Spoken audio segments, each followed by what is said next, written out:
digital explodiu com os videogames. O videogame se tornou uma das formas mais avançadas de mídia digital. Eu acho que existe uma ânsia de participar da mídia. E coube aos criadores de jogos satisfazer esta ânsia. Parte da minha ambição é tornar o jogador tão participante quanto eu. Os jogadores se transformaram em deuses. Ele é onisciente, todo-poderoso e tem que tomar todas as decisões importantes. Eles podem se expressar através das ferramentas criadas pelos desenvolvedores de jogos. Para o bem... A gente dá esse poder a você. E para o mal. Mas você decide o que fazer com ele.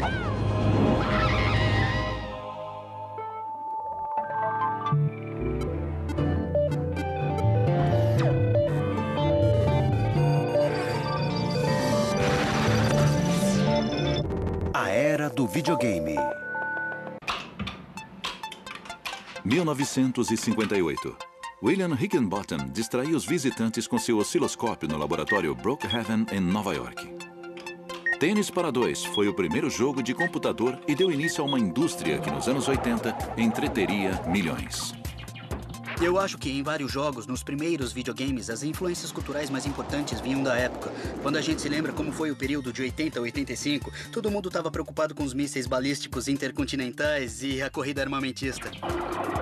Naquela década, o presidente Ronald Reagan propôs melhorar a defesa dos Estados Unidos ao lançar uma iniciativa defensiva estratégica apelidada pela imprensa de Guerra nas Estrelas. The question is not, will strategic defenses be developed? The question is rather, will the Soviet Union be the only country to possess them? The choice is ours. Se a gente pensa no programa Guerra nas Estrelas do Reagan, essa ideia de criar um escudo protetor computadorizado em volta dos Estados Unidos, capaz de destruir os mísseis do país invasor, parecia uma versão em escala gigante do Missile Command, um dos jogos mais populares do início dos anos 80.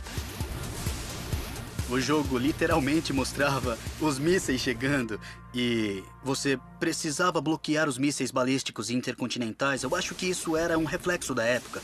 As pessoas tinham medo da bomba atômica nos anos 80. Destruir o inimigo com o apertar de um botão era tão emocionante na vida real quanto era no videogame.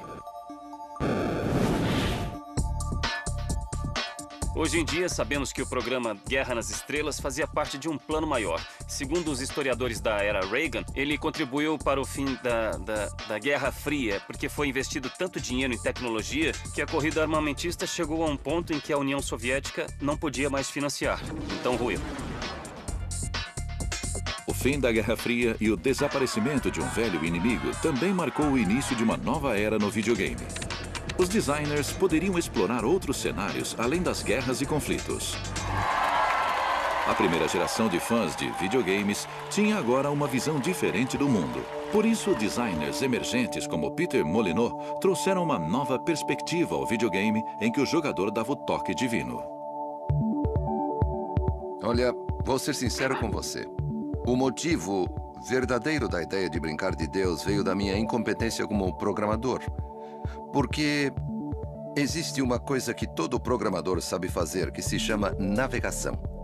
Serve para mover um personagem no jogo do ponto A para o ponto B. Eu era um programador tão ruim que não conseguia descobrir como fazer isso. Aí pensei, meu Deus, o que eu faço? Que complicação! Não consigo fazer com que eles andem por aqui. Eles precisam de um caminho para se mover. Deixa pra lá. Eu vou deixar o jogador elevar o terreno. Assim os homenzinhos podem ir para o seu lugar. E assim foi que nasceu a ideia. Outros designers, como Sid Meier e Will Wright, também deram aos jogadores uma perspectiva de cima para baixo e controle total nos jogos. A expressão God Game se refere ao tipo de perspectiva divina que o jogador tem. Ele é onisciente, todo-poderoso e tem que tomar todas as decisões importantes. Muita gente não tem essa capacidade na vida real, então proporcionar isso no game é diversão garantida. Jogos como Civilization e SimCity permitem brincar de Deus. O jogador toma várias decisões importantes. Eu acho os God Games interessantes porque esses jogos falam sobre administração, entende? Todo mundo passa por esse tipo de situação no trabalho, precisamos administrar projetos, administrar pessoas e tudo mais. E para passar o tempo, a gente pode administrar coisas muito mais complicadas, como construir uma cidade, criar uma civilização nova e coisas do gênero.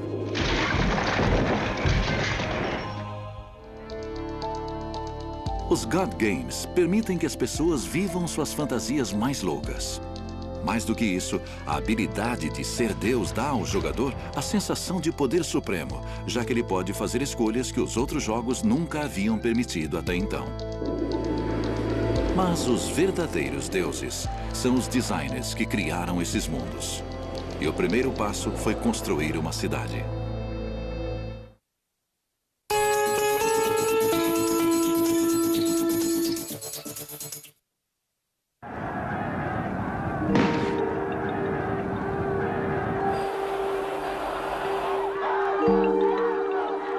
A década de 80 foi uma era de transformações, marcada pela Guerra Civil em El Salvador, o massacre dos estudantes na China e a recessão mundial.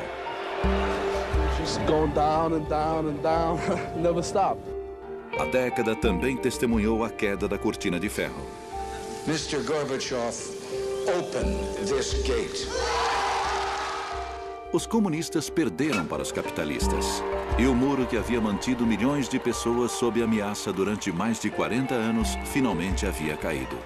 Em um mundo cheio de incertezas, os jogadores encontraram alento em videogames que lhes davam total controle. Eu acho que as pessoas sentem atração pela fantasia de controlar sistemas, de controlar vidas, de controlar o incontrolável nos jogos, porque isso é viável.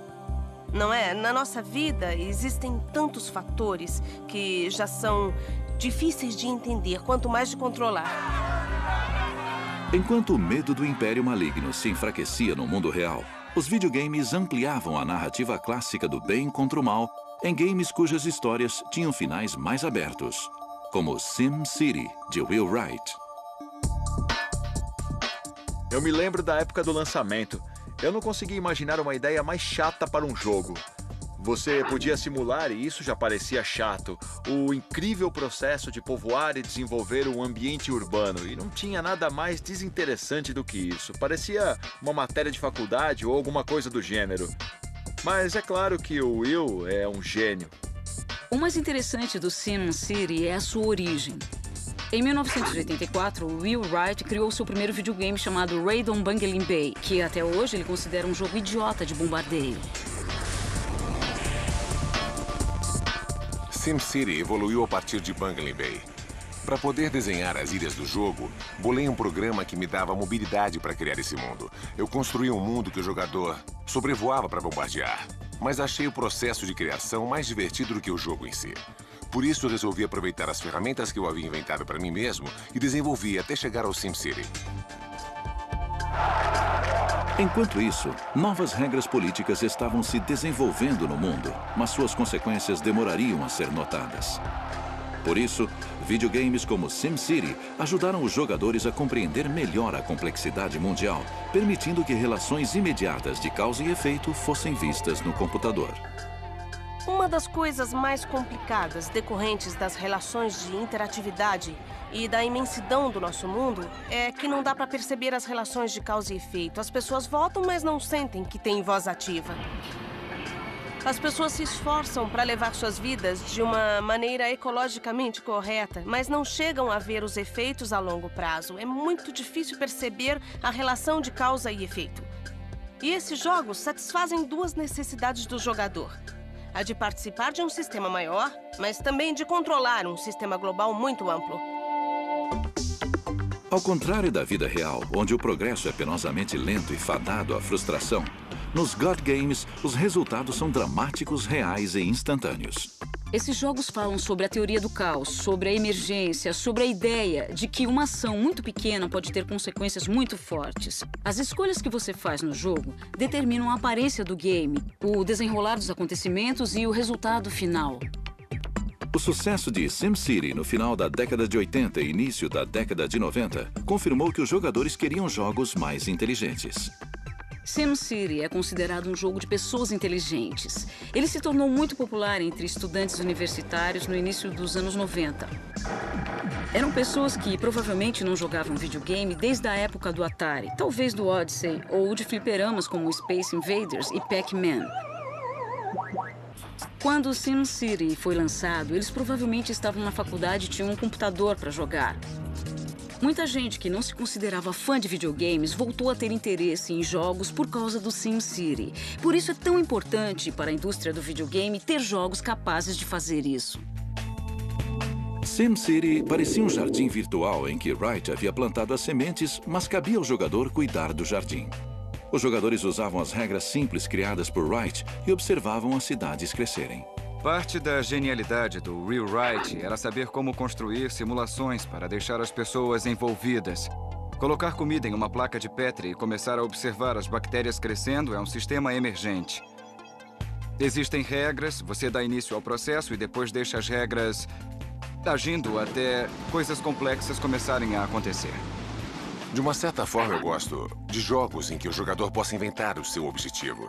Existem múltiplos objetivos. Eu posso criar uma cidade para ser a maior possível ou com a menor taxa de criminalidade. Vou atrás da minha meta, assim o jogador é obrigado a fazer um juízo de valores desde o início.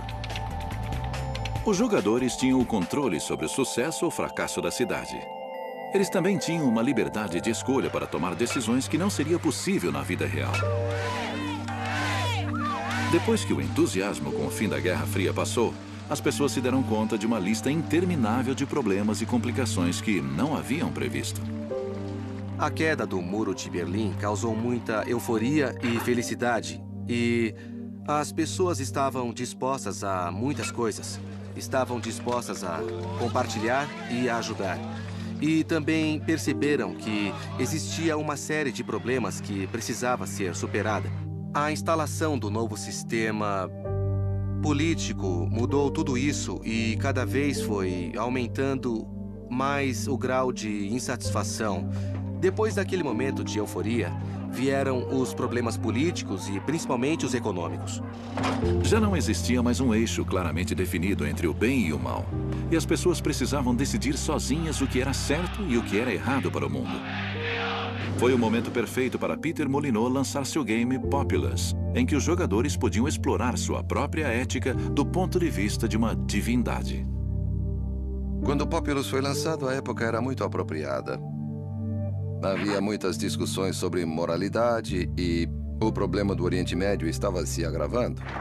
Salman Rushdie, um escritor famoso, lançou o livro Versos Satânicos e foi jurado de morte. A mídia falava muito sobre a luta do bem contra o mal.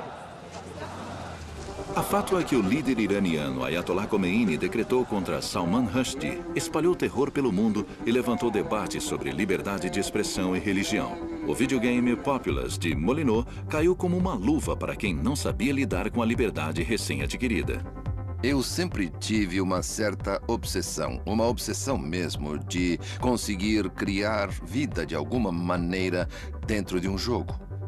Como eu posso fazer com que esses homenzinhos pareçam mesmo estar vivos? Em seu jogo posterior Black and White, Molyneux programou a verdadeira complexidade da natureza humana. Ele deu ao jogador a capacidade de escolher entre um Deus bom ou mau. Olhe para eles. Olhe só para eles. Essas criaturas são realmente miraculosas. Com certeza, mas não são tão grandes quanto eu esperava. Ao contrário dos jogos que surgiram antes, o jogador tinha uma espécie de visão de um microcosmo do mundo. O jogador tinha o controle e desempenhava o papel de um semideus que influenciava as pessoas.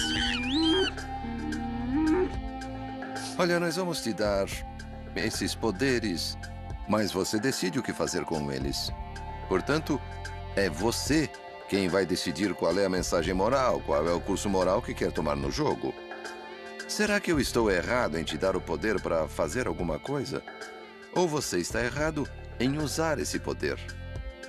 Apesar de o jogador brincar de Deus nesse tipo de game, os verdadeiros deuses eram os designers, que se tornaram uma espécie de árbitros morais ao determinar as regras desses mundos. Eu digo que o jogador é uma espécie de semideus porque só tem os poderes divinos que o programador deu. É como naquele jogo de Molyneux, Black and White. Você consegue controlar os aldeões e tem uma mão divina que sobrevoa as árvores e os bosques. Você pode arrancar as árvores e entregar a madeira a eles. Mas se você fizer isso, os aldeões começam a dizer: nós queremos mais madeira, queremos mais madeira. Eles oram para você. E aí você tem que buscar mais madeira. Obrigado pela madeira. E quanto mais você dá, mais eles pedem. All There's no food on the table, and we can't sail unless we're able. So we ain't going nowhere till we get some grain. Isso faz parte do projeto que o Peter Molyneux criou. Parece até um manifesto sobre a religião. Se você começa a confiar suas capacidades em uma força maior, começa a perder a iniciativa. Socorro! Alguém nos ajude! Ajude o nosso filho, por favor! Toda vez que eles pedem comida, você é o Deus deles e pode dar comida. Sempre que eles pedem misericórdia, você pode dar misericórdia. Ou, e isso é o que mais me interessa pessoalmente, você pode decidir ser um Deus cruel, malvado e odioso. Se eles pedem comida, você não liga. Se eles pedem misericórdia, é uma boa desculpa para pegar um deles e atirar no penhasco mais próximo. É um ataque! Descobrir o tipo de pessoa que você é era fundamental na ideia do Black and White. Molyneux também implementou a inteligência artificial em Black and White.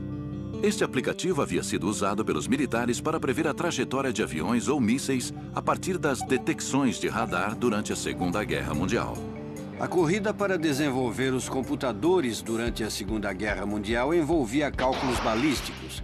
Você tentava prever a trajetória de um míssil levando em conta o movimento da Terra para saber exatamente onde ele pousaria. Antes, os cálculos eram feitos à mão, mas eles perceberam que aconteciam muitos erros, por isso resolveram tentar a automação. Um cientista chamado Alan Turing estava envolvido com o exército durante a Segunda Guerra Mundial e ajudou a criar uma máquina para decifrar o código secreto da Alemanha. Ele escreveu pela primeira vez sobre inteligência artificial, ou IA, em 1950. O estudo descrevia o teste de Turing, que examinava a capacidade de inteligência artificial de uma máquina, pedindo a um voluntário para distinguir entre o diálogo com o computador e o diálogo com o humano. O teste de Turing que Alan Turing criou era genial. Ele tentou definir o que é inteligência e ele pensou muito bem. Acho que a melhor definição de inteligência é convencer a pessoa, do outro lado da tela, que ela está interagindo com o sistema inteligente. E pronto.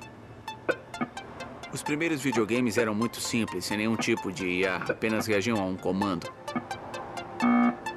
Quando os games evoluíram, os desenvolvedores acrescentaram outras coisas, como padrões baseados em IA, mas ainda não era inteligência de verdade, era um padrão de reação do oponente a uma determinada ação do jogador. Em pouco tempo, os jogadores de Pac-Man previam exatamente como os fantasmas se moviam pelo labirinto e sabiam como agir para sobreviver. Depois que se descobre isso, os jogos perdem a graça, porque não são mais imprevisíveis nem desafiadores. Mas com a evolução dos games, os desenvolvedores criaram novas formas de inteligência artificial.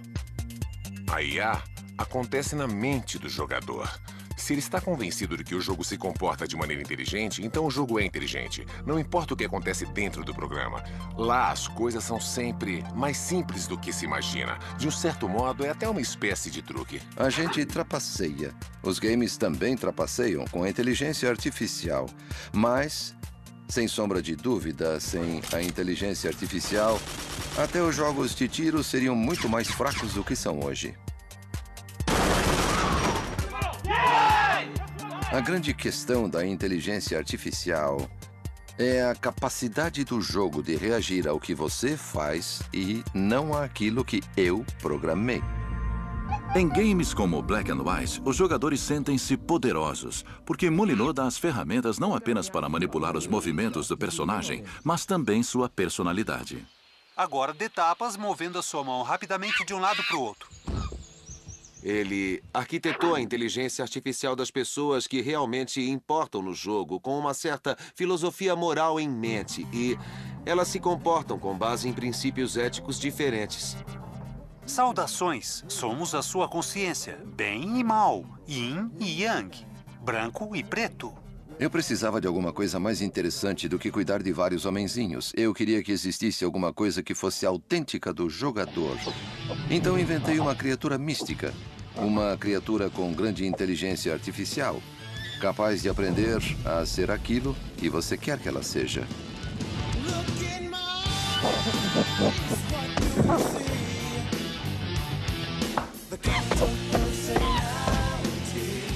Se você quiser inventar uma criatura malvada, cruel, comedora de gente que destrói tudo o que vê pela frente, você pode inventar uma criatura assim. Ou você pode inventar a criatura mais dócil e carinhosa do mundo. O carinho demonstra a sua aprovação e o deixa feliz. A questão do gamer realmente é dar o poder supremo. Você decide o que fazer. No início da década de 90, a nova ordem mundial estava estabelecida, mas não sem problemas. Conflitos como a Guerra dos Balcãs, o genocídio em Ruanda e a Primeira Guerra do Golfo foram os primeiros sinais do choque de civilizações no mundo pós-Guerra Fria. Já que o mundo se transformava tão drasticamente, nada mais atraente para os jogadores do que solucionar problemas mundiais. Em games como Civilization, de Sid Meier, o jogador se torna o líder de seu próprio império. A ideia do Civilization era começar bem pequeno e, no fim do jogo, conquistar o mundo. Você podia dar forma e substância ao mundo que criava. O jogo Civilization consiste basicamente em construir um império que sobreviva ao tempo. É um jogo muito simples. Quem não gostaria de construir o maior império de todos os tempos, desde a pré-história até chegar aos tempos modernos? Você tem que fazer tudo o que for preciso. Negociar, comprar, vender, lidar com governantes sem escrúpulos, lidar com outras civilizações. Quem não gostaria de mergulhar em um tipo de experiência que permite estar sempre um passo à frente na competição? Os criadores de Civilization, Black and White e SimCity construíram canteiros digitais onde os jogadores inventam suas próprias histórias. Acho que o aspecto mais interessante desses jogos é o fato de serem maleáveis. Cada jogador vai ter uma experiência diferente, ao contrário do que acontece no cinema, na TV e nos livros. Acho que é nessa área de interesse que os games vão se expandir. Você não só pode escolher um caminho diferente do meu, mas também pode aprender muito sobre você mesmo. E assim o jogo começa a se personalizar só para você, para a sua satisfação e para o seu entretenimento, de uma forma tão pessoal quanto os sonhos. Ter a sensação de poder supremo nos games era divertido, mas para alguns, ter o poder de transformar o próprio game se tornaria algo muito mais emocionante. Filho da...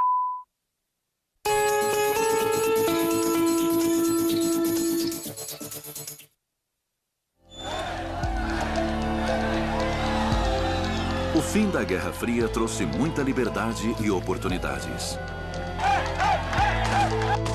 Mas regiões do mundo antes controladas por norte-americanos ou soviéticos, de repente, explodiram em conflitos. O paradigma do bem contra o mal havia desaparecido. E foi neste mundo que uma nova geração de jogadores de videogame atingiu a maturidade. Culturalmente, naquela época, o que existia era uma geração que era mais ou menos contra o sistema. Era um grupo que queria se expressar de alguma forma, que lutava para ter voz ativa e para encontrar causas que valiam a pena. Esse grupo foi chamado de Geração X, por ser uma massa desconhecida que rejeitava tudo aquilo que as gerações anteriores haviam seguido e aceitado.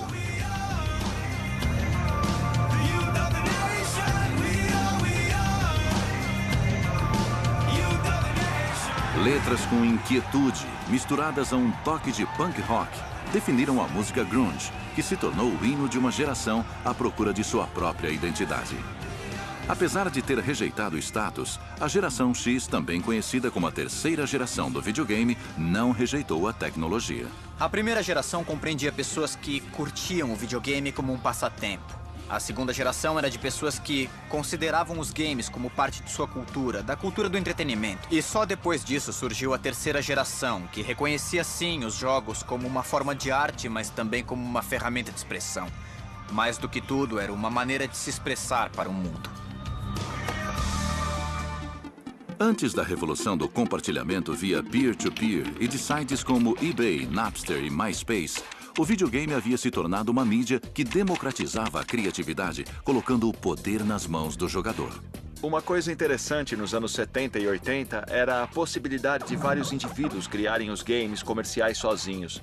Com o tempo, os jogos ficaram mais sofisticados e exigiram equipes maiores, como nos filmes, onde existe uma hierarquia. Você precisa pertencer a uma empresa de jogos para poder trabalhar como desenvolvedor.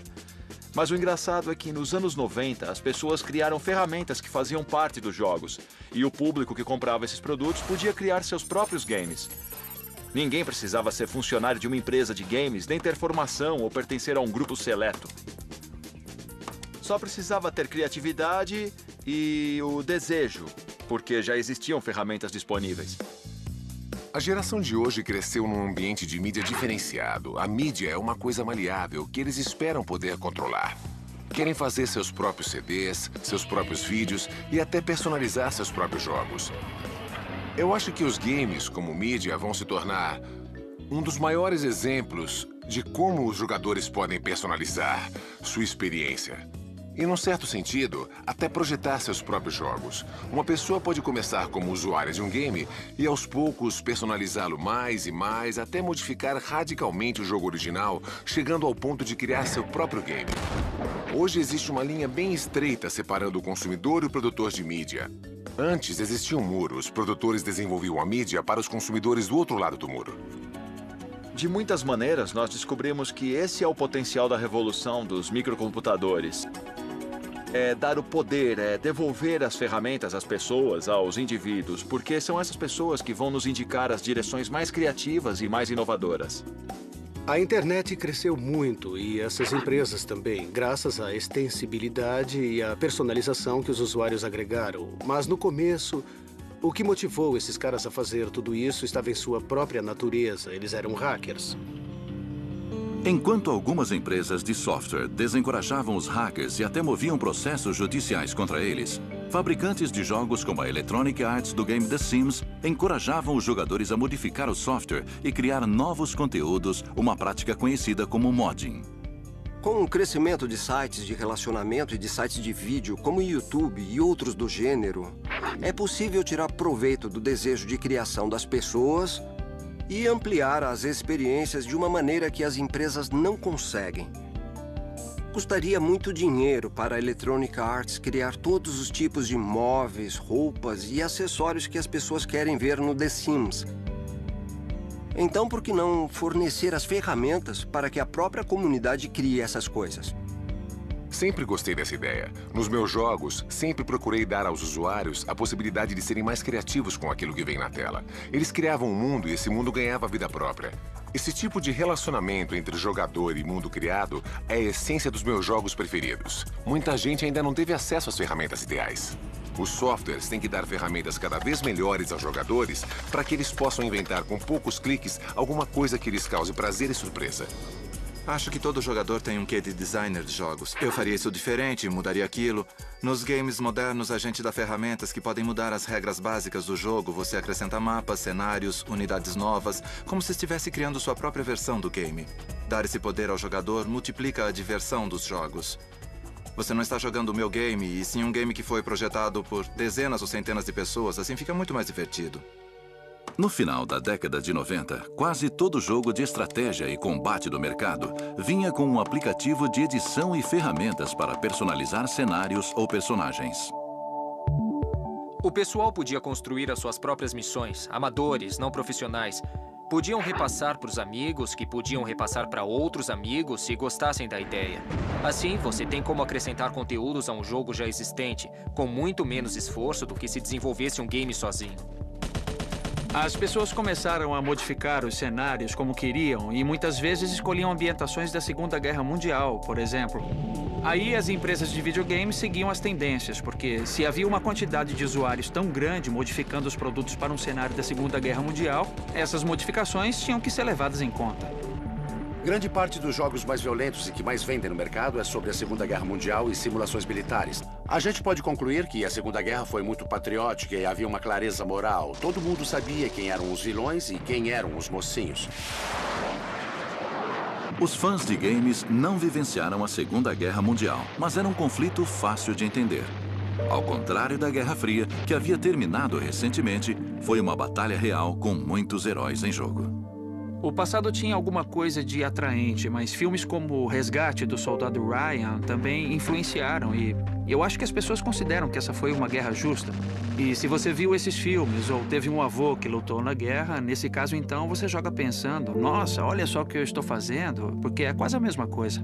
Quando os jogadores se tornaram designers melhores, recriaram conflitos mais recentes. E as modificações ou modders eram uma forma de expressão completamente nova. Parecia que os limites estavam começando a encolher no que dizia respeito ao momento certo de tocar nesses assuntos. E por falar em momento certo, a geração da Segunda Guerra já estava morrendo quando começaram a fazer filmes de guerra e a desenvolver esses jogos. Talvez isso tivesse alguma coisa a ver com o momento certo, mas depois esses limites encolheram. Começaram a surgir games sobre a Guerra do Vietnã e em seguida sobre conflitos mais atuais que mostravam as guerras no deserto.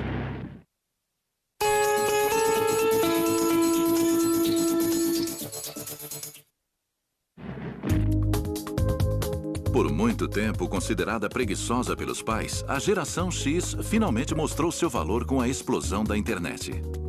Milhões de pessoas estavam online.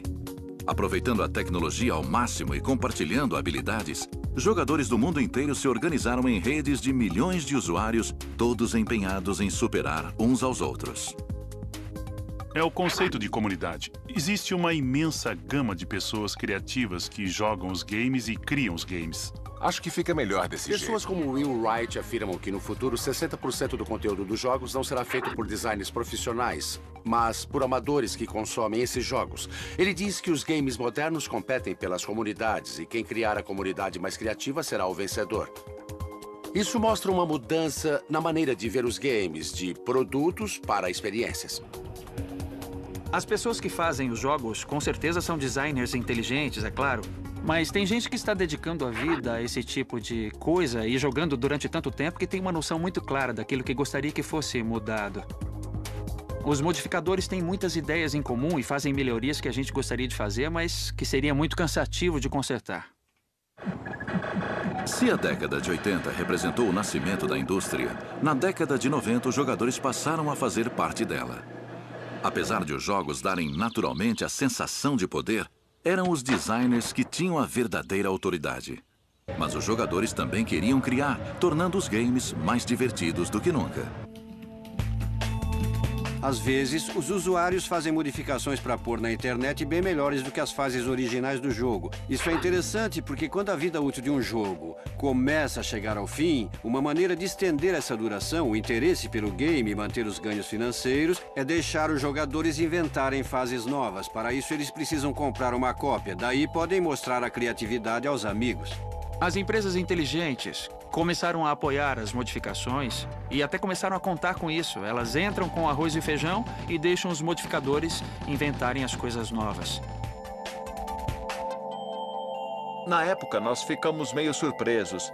As pessoas não apenas estavam usando as ferramentas para modificar os games e criar novas experiências de jogo, mas também estavam pegando os games para usar como uma espécie de teatro de bonecos, para criar filminhos. No começo da parede. Ao usar ferramentas de computador similares às que são usadas para modificar os games, os jogadores se tornaram cineastas e transformaram videogames populares em curtas-metragens de animação chamados machinima. Não, Tucker, você não pode ficar com meu rifle até amanhã.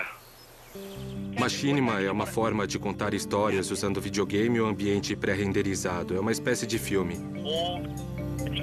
Então, em vez de pegar uma câmera para filmar uma ação de verdade, você pode usar um videogame que já tem modelos de personagens, ações, iluminação e tudo o que precisa para filmar uma história que quiser contar.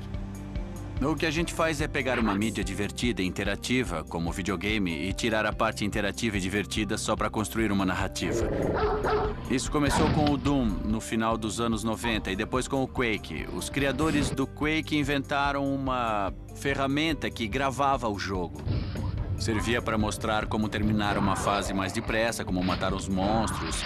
Então, o Machinima começou como uma forma de se exibir para outras pessoas, mostrando como você era bom no jogo. Parecia um pouco o recorde de pontuação, só que mais legal.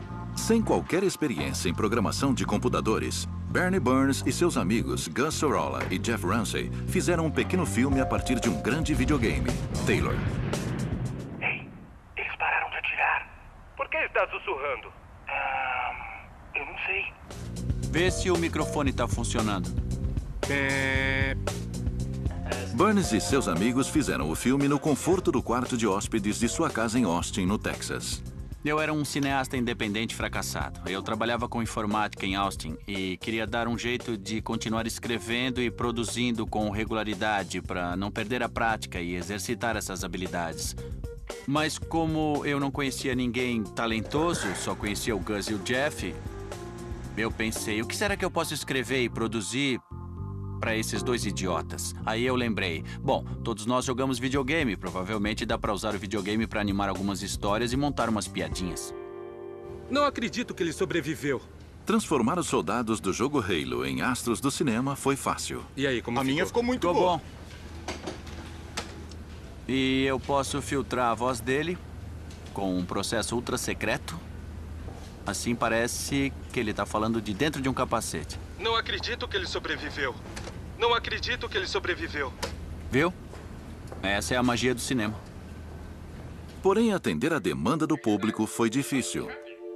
Na primeira semana, a gente teve provavelmente uns 1.000 acessos por dia, talvez 2.000. E depois de 2 semanas, eram mais ou menos 500 mil de pessoas acessando o site, sabe, todos os dias. Acho que a gente não estava preparado para tanta popularidade assim logo de cara. O nosso servidor ficou completamente sobrecarregado, então, em um mês, a gente passou de um servidor que era um simples computador no canto do meu quarto para 4 servidores em 3 cidades diferentes do país para tentar disponibilizar esse filme. Burns e sua equipe queriam distribuir Red vs. Blue para qualquer um que quisesse assistir. Qualquer um, com exceção da Microsoft e da Bungie, os editores do jogo Halo. Aí, cara, o chip explodiu. Tava brincando. Burns não tinha autorização para utilizar o game. Tive uma ótima ideia. Eu me lembro de um dia que a gente estava monitorando os acessos e vimos o endereço da Microsoft passando. Porque eles estavam assistindo ao vídeo. A gente achou muito estranho. Depois vimos mais 5 acessos da Microsoft e achamos mais estranho. Depois foram mais 30. Eu me lembro que começamos a repassar o link para as pessoas assistirem na Microsoft. Depois começamos a discutir sobre os direitos, se eles teriam autorização de uso, se a gente devia pedir uma participação caso houvesse dinheiro envolvido. Pouco tempo depois, a gente recebeu uma ligação da Bungie. Era um dos principais produtores dos games Halo e Halo 2. Ele disse, a gente gostou do que vocês estão fazendo e queremos ter certeza de que vão fazer direitinho, então podem continuar fazendo. No caso de Red vs. Blue, a equipe da Bungie sabia o que estava acontecendo e adorou, na verdade. A decisão foi tomada conscientemente e não se importaram muito com a questão dos direitos autorais. Na verdade, era bom para o jogo que esse tipo de coisa acontecesse. O trabalho, de uma certa forma, foi respeitoso com o Halo, apesar de ser uma espécie de paródia. Ah, é bom estar de volta. Faz tanto tempo. Ah, quem que eu quero enganar? Nem 1 milhão de anos esse buraco vai ficar mais interessante. Uma das coisas mais legais da cultura dos fãs de videogames de ficção científica é que se as pessoas gostam de uma coisa, elas fazem de tudo para dar apoio. I play Halo 2. I play Halo 2 non-stop. It's phenomenal. O jogo Halo 2 quebrou recordes e vendeu 125 milhões de dólares em apenas 24 horas após o lançamento em 2004. This is great, man. Halo 2, about time. Red vs. Blue se tornou um dos exemplos mais bem-sucedidos de conteúdo de jogo gerado por usuários. Finalmente, Hollywood passou a levar Burns e o Machinima a sério. Foi interessante. Quando eu fiz um curta na faculdade, eu tive que me inscrever num monte de festivais de cinema e passei 1 ano fazendo isso. Com a popularidade de Red vs. Blue, foi o inverso. A gente foi a vários festivais e recebia convites para dar palestras sobre o Machinima. Quando começamos tudo isso, não tínhamos ideia de que íamos nos tornar uma espécie de pioneiros desse gênero de filmes. Lançar produtos que permitem que as pessoas criem seus próprios filmes, na minha opinião, é uma tendência do futuro. E os jogos tiveram a capacidade de permitir esse tipo de coisa antes das outras empresas de mídia. Enquanto a indústria fonográfica está processando os consumidores, a do videogame capacita os consumidores para elaborar e compartilhar conteúdos. Hoje não há como impedir a revolução da mídia gerada por usuários. Os melhores games não fazem apenas o jogador se sentir um herói. Eles fornecem ferramentas que capacitam os usuários para transformar o videogame numa experiência mais personalizada. Algo que poderia ser feito com outras formas de entretenimento. A nova geração de jogadores se torna mais fluente na linguagem do videogame e alguns deles usam a nova tecnologia para fazer algo além de jogar.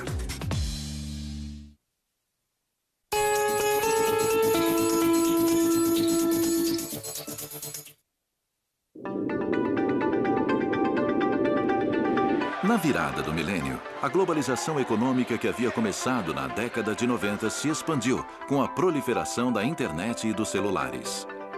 Pouca gente, principalmente entre a geração de fãs de videogame que cresceu com computadores, conseguia imaginar como seria a vida sem estas ferramentas digitais. A geração atual de fãs de videogame não conheceu uma época em que não se brincava com máquinas. Os jogadores também aprenderam a projetar videogames e logo tiveram acesso a ferramentas para explorar todo tipo de fantasia, mesmo aquelas que fazem o jogador se sentir impotente. Só agora, toda uma geração de pessoas que cresceu com essa mídia tem a possibilidade de se expressar e de usar as ferramentas por conta própria. Talvez por isso exista tanto interesse nos jogos como uma forma de arte, como uma forma de expressão. No mundo real, não podemos fugir das tragédias que nos cercam. E para poder lidar com estas atrocidades, precisamos nos expressar.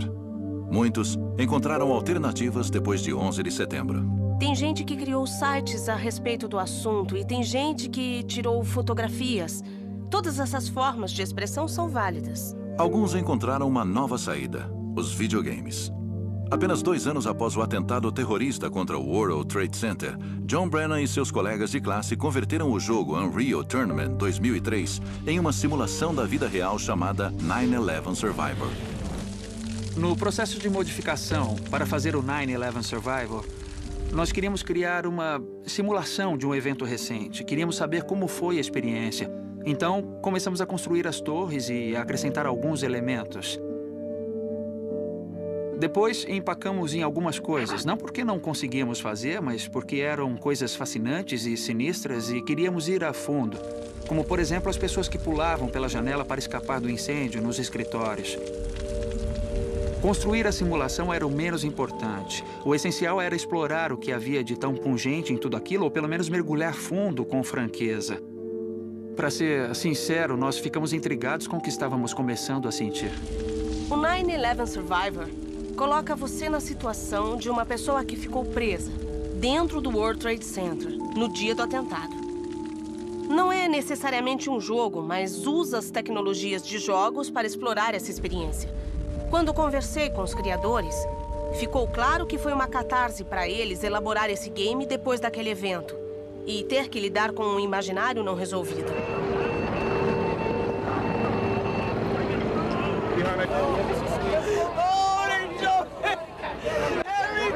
O jogo não tem tempo, pontuação, nem o objetivo claro de escapar do prédio, porque não dá para fazer isso.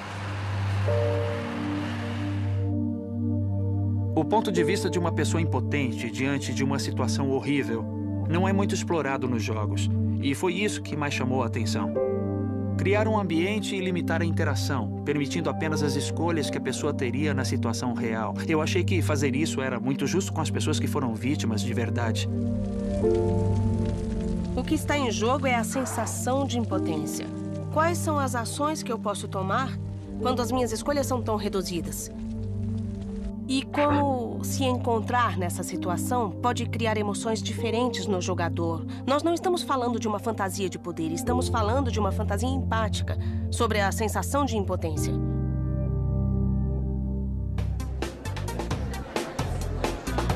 Produtores de outros jogos para reflexão, como Darfur is Dying, esperam que, se os games forem capazes de mostrar como é a sensação de impotência, também podem motivar as pessoas a agir. Quando as pessoas discutem a representação da violência nos jogos, elas deveriam lembrar da possibilidade de representar a compaixão ou de representar a impotência.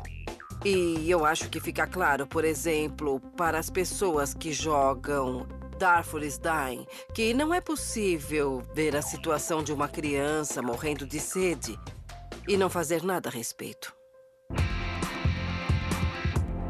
Existe uma geração de pessoas que se envolve apaixonadamente pelo mundo, pelo seu funcionamento e pelos acontecimentos atuais. Essa geração também é muito articulada e envolvida com a mídia do videogame. E acho que a mistura das duas coisas ainda vai dar pano pra manga. Hoje, um movimento chamado Games for Change oferece apoio para jogadores e designers que usam os jogos digitais em nome da consciência social. Este movimento alternativo impulsionou a indústria a dar mais um grande salto.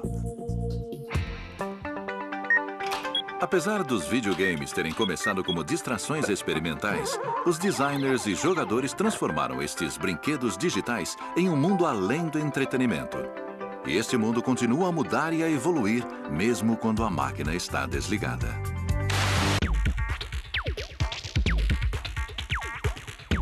Versão brasileira Vox Mundi.